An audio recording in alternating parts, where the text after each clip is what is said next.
Hey guys, Brad here again today. Today we're going to talk about the guppy breeding projects I have on the go. So this is a new project that I started. I've mixed a few of the males and females that I've had together. The main goal with this group is to eventually have them breed true. I'm not sure exactly what I'm looking for. After the second generation I'll start to pick and choose a little bit more from the fry. Right now for the females I added a half black. She is down there behind the filter. There's a almost half black male, but it has red accents and a little tinge of blue on the fins. There's two just kind of bland females, and there's a female. She's almost like a tequila sunrise. She's half yellow with the orange accents on her fins. And there's this male, which doesn't want to focus. Right here, he's more along the lines of an Endler. He just has some cool fin patterns. And there is this other male, again along the same lines as an Endler. He has a blue tail fin and a large sword. So once I get some of these fish, some of the fry from these fish going, I'm going to decide what more of the genetic properties that I actually would like to keep going. The females have been dropping some fry. I tried to keep them separated as much as I could, but I found a few sneaker males that ended up into the guppy sorority tank. So I'm just letting those babies stay in with them. I'm going to let them grow up, and each generation I'm going to do a cull as they start to mature and decide which ones I want to have.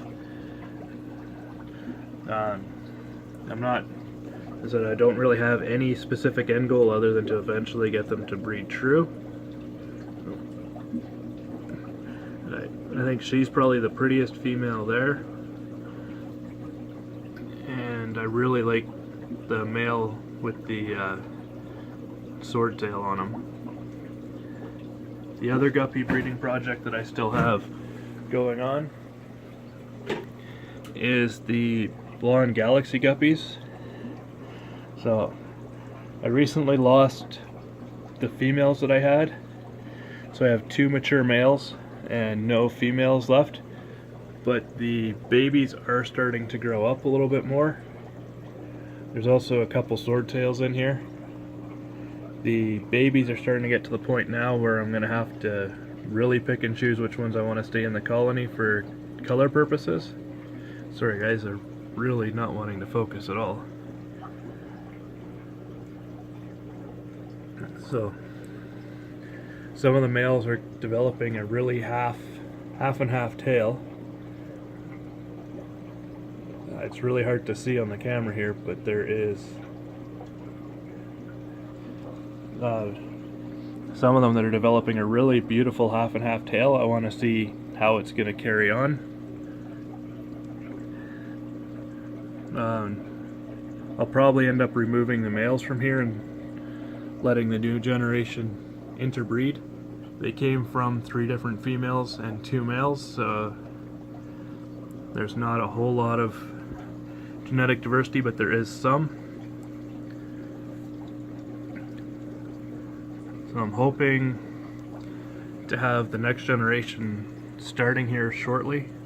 Next time I'm in the city, I'm going to also look for some more that will fit into this gene line that I'm breeding here, so I can add some more.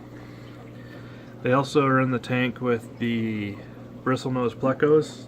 I still don't have any eggs from them. I might need to get the male a smaller cave. He might not be comfortable enough with the depth of his cave. So there's a albino female, regular male, and regular female.